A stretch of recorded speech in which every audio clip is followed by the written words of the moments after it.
வணக்கம். இந்த வீடியோவில் ஒரு உண்மையான குரு, சரியான குருவை எப்படி தேர்ந்தெடுக்கிறது அப்படிங்கிறத பற்றி நான் பேச போகிறேன். ஏன் இந்த டாபிக் எடுத்திருக்கேன் அப்படின்னா,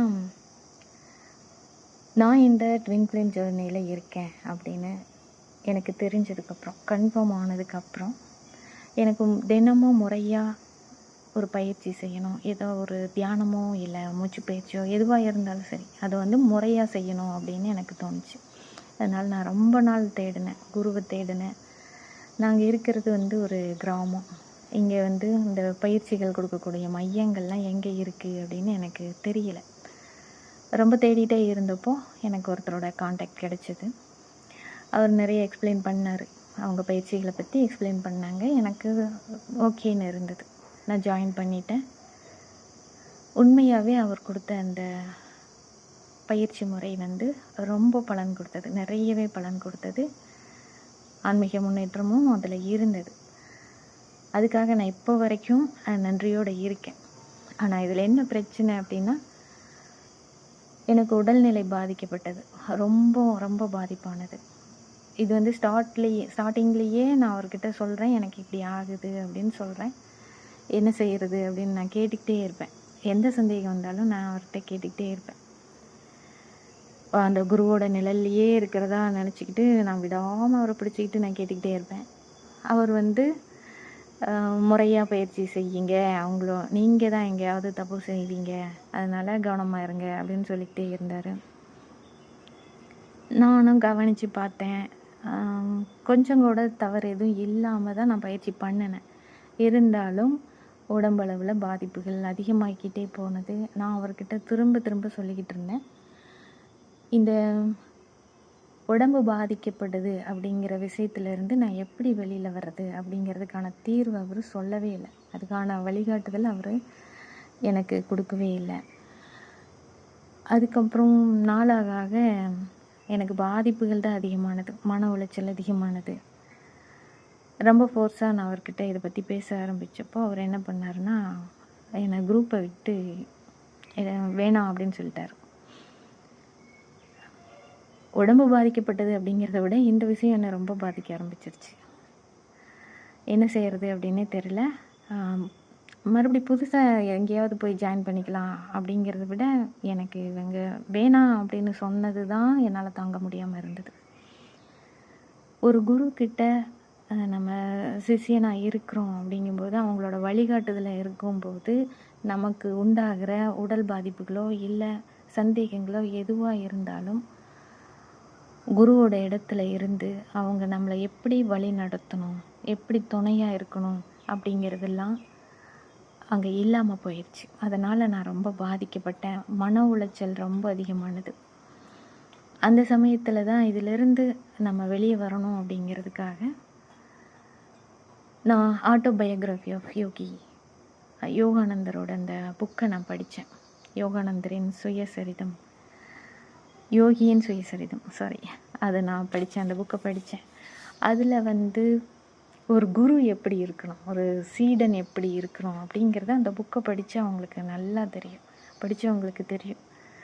அப்படி இருக்கும். அது வார்த்தையால் சொல்ல முடியாது. ஒரு கடவுளுக்கு நிகரானவர் குரு அப்படின்னு சொன்னால் அது சரியாக இருக்கும், அவ்வளோ பொருத்தமாக இருக்கும். அந்த யோகானந்தரோட புத்தகத்தில் அவர் குருவை பற்றி சொல்லும்போது அவ்வளோ பொருத்தமாக இருந்தது. குரு அப்படின்னா எப்படி இருப்பார் அப்படிங்கிறது. யோகானந்தரோட குரு யுக்தேஸ்வர் கிரி. யுக்தேஸ்வர் கிரியோட குரு லாஹிரி மகாசாயர். அவரோட குரு பாபாஜி.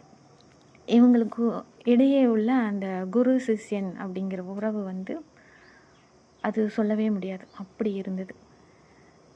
அதை வச்சு தான் நான் குரு அப்படிங்கிறவர் இப்படி இருக்கணும் அப்படிங்கிற ஒரு முடிவுக்கு வந்தேன். நான் அதெல்லாம் கவனித்து பார்க்க ஆரம்பித்தேன். யோகானந்தர் என்ன சொல்லுவார் அப்படின்னா, குரு அப்படிங்கிறவர் எப்படி இருக்கணும், அவர் நம்மளோட சுதந்திரத்தை பறிக்க மாட்டார். கண்மூடித்தனமாக நம்ம அவங்களுக்கு கீழ்ப்படிஞ்சு நடக்கணும் அப்படிங்கிறத எதிர்பார்க்க மாட்டார்.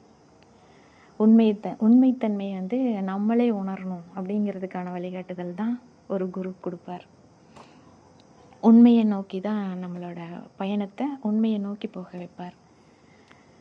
இதுவே போலி குரு என்ன செய்வார் அப்படின்னா, நான் இல்லாமல் உங்களுக்கு முக்தி இல்லை, என்னோடய வழிகாட்டுதல் இல்லாமல் நீங்கள் அடுத்த கட்டத்துக்கு முன்னேறவே முடியாது, நீங்கள் எல்லோரும் என் கூட கனெக்டடாக தான் இருப்பீங்க, நீங்கள் என்ன செய்கிறீங்கிறது எனக்கு தெரியும், இப்படியெல்லாம் ஒரு போலி குரு சொல்லுவார். இதே என்னோடய எக்ஸ்பீரியன்ஸில் பார்த்திங்கன்னா, நான் போய் எனக்கு வந்து இந்த மாதிரியெல்லாம் அனுபவங்கள் கிடைச்சிது அப்படின்னு நான் சொன்னேன் அப்படின்னா, இல்லை அதெல்லாம் மாயை உருவாக்குற பிம்பங்கள், உங்களோட சப்கான்ஷியஸ் தாட் அது அப்படின்லாம் சொல்லுவாங்க. ஆனால் உண்மையிலே சொன்னால் எனக்கு அப்படியே தத்ரூபமாக இருந்தது, ரொம்ப உண்மையாக இருந்தது. அது ஒரு கனவு, இது ஒரு அனுபவம் அப்படிங்கிறத விட அந்த உணர்தல் அப்படிங்கிறது உண்மையாக எனக்கு வந்து நான் உணர்ந்தேன், உண்மையாக உணர்ந்தேன். இதுக்கெல்லாம் எனக்கு சரியான பதில் கிடைக்கல. அப்போது நான் அவங்கக்கிட்ட சந்தேகங்கள் கேட்கும்போது சரியாக அவங்க பதில் சொல்லாமல் இருந்ததும், இப்படி இருக்காது, இது மாயை அப்படின்னு அதை தட்டி கழிக்கும் போதும் அந்த இடத்துல என்னோடய சுதந்திரம் பறிபோனது. எனக்கு அங்கே வந்து இனிமேல் என்னோடய கேள்விகள் எதுவாக இருந்தாலும் அவங்கக்கிட்ட கேட்க வேண்டாம் அப்படிங்கிற முடிவுக்கு நான் வந்துட்டேன். அனுபவங்களையும் நான் போய் சொல்ல மாட்டேன். இந்த மாதிரி தான் என்னோடய எக்ஸ்பீரியன்ஸ் இருந்தது. அதனால தான் சரியான குருவை தேர்ந்தெடுக்கிறதுல ரொம்ப எச்சரிக்கையாக இருங்க அப்படின்னு நான் சொல்கிறேன். உண்மையான குரு வந்து அவரோட வாழ்க்கையும் போதனையும் ஒன்று போல் இருக்கும். அவர் பேசுகிறது ஒரு மாதிரியும் அவரோட வாழ்க்கை முறை வேறு மாதிரியும் கண்டிப்பாக இருக்கவே இருக்காது. இதெல்லாம் ரொம்ப கவனமாக நம்ம கவனித்து பார்க்கும்போது தெரியும். நம்மளோட பலவீனங்களை எல்லாம் வந்து நேர்மையாக சொல்லி காட்டிடுவார். ரொம்ப சாஃப்டாக ஸ்வீட்டாக பேசணும் அப்படிங்கிற மாதிரியெல்லாம் அவர் இருக்க வேண்டிய அவசியமே இல்லை. நம்மக்கிட்ட இருக்க அந்த ஈகோ, சோம்பல், பயம் இது எல்லாத்தையும் வந்து டைரெக்டாக எடுத்து சொல்வார். இதெல்லாம் எதுக்குன்னா நம்மளை அவமானப்படுத்துறதுக்காக இருக்காது, நம்மளோட வளர்ச்சிக்காக தான் இருக்கும். இப்படி தான் ஒரு குரு இருப்பார். நம்மளோட வளர்ச்சி தான் அவங்களோட முக்கியமாக இருக்கும். ஒரு குருவை சந்தித்ததுக்கப்புறம் நமக்குள்ளே நடக்கிற மாற்றங்கள் என்ன அப்படின்னு யோகானந்தர் சொல்கிறாருன்னா, மன அமைதி அதிகரிக்கும், சுய கட்டுப்பாடு வளரும், அன்பு, கருணை இதெல்லாம் நமக்குள்ளே ரொம்ப அதிகரிக்க ஆரம்பிக்கும். இது எல்லாமே வந்து வளர்ச்சிக்கான சரியான வழிகாட்டுதலாக இருக்கும். ஒரு குரு வந்து பக்கத்தில் இருக்கும்போது அவர்கிட்ட நமக்கு பயம் இருக்காது. அவரோட உண்மைத்தன்மையினால் ஒரு ஈர்ப்பு தான் இருக்கும். உண்மையான குரு வந்து பயத்தை உருவாக்கி நம்மளை கட்டுப்படுத்தி வச்சுருக்க மாட்டார். நம்மக்கிட்ட இருந்து போகக்கூடாது அப்படின்னு ஒரு கண்ட்ரோல் பண்ண மாட்டாங்க. மரியாதை தான் இருக்கும். அன்பு நம்பிக்கையும் கலந்த ஒரு மரியாதை தான் இருக்கும். இதில் யோகானந்தரோட முக்கியமான கருத்து அப்படின்னு அவர் என்ன சொல்ல வர்றாரு அப்படின்னா, ஒரு குரு வந்து எத்தனை அற்புதம் அதிசயங்களை செய்கிறார் அப்படிங்கிறதெல்லாம் முக்கியம் கிடையாது. நம்மளை உள்ளார்ந்த முறையில் உள்தன்மையில் எந்தளவுக்கு மாற்றங்கள் உண்டாகிறதுக்கான வழிகாட்டுதல் அவர் கொடுக்குறாரு அப்படிங்கிறது தான் முக்கியம். அவர் வந்து ஒரு ஆசிரியர் மட்டும் இல்லாமல் சீடனோட ஈகோவை மெதுவாக கரைச்சி அவனை தன்னோட உயர்ந்த ஆன்மீக இயல்பை உணர வைக்கிறதுக்கான வழிகாட்டுதல் கொடுக்குறவர் தான் உண்மையான ஒரு குருவாக இருப்பார். அட்டாச்மெண்ட்டில் இருந்து நம்ம வெளியில் வரும்போது தான், அட்டாச்மெண்ட்டில் இருந்து வெளியில் வர்றதெல்லாம் அவ்வளோ ஈஸி கிடையாது. அது சடனாக நடக்கிற விஷயமும் கிடையாது. படிப்படியாக தான் அது நடக்கும். அப்படி நம்ம வெளியே வரும்போது நமக்குள்ள அந்த மன அமைதி, சுதந்திரம் இதெல்லாம் வந்து நம்ம ஃபீல் பண்ணுவோம். இந்த சுதந்திரம் அப்படிங்கிறதுக்கு நான் ஏன் இவ்வளோ இம்பார்ட்டன்ஸ் கொடுக்குறேன் அப்படின்னா, ஒரு குரு சிஷ்யனுக்கு நடுவில் இந்த சுதந்திரம் இருந்தால் மட்டும்தான் நமக்குள்ளே வர அந்த கேள்விகள், குழப்பங்கள், இதெல்லாம் அனுபவங்கள் இதெல்லாம் அவங்கக்கிட்ட கேட்கும்போது அவங்க கொடுக்குற அந்த தெளிவான வழிகாட்டுதல், சரியான வழிகாட்டுதல், இதுதான் நமக்கு ஒரு முழுமையான ஆன்மீக முன்னேற்றத்தை கொடுக்கும். இந்த வீடியோ உங்களுக்கு யூஸ்ஃபுல்லாக இருக்கும்னு நம்புகிறேன். தேங்க்யூ.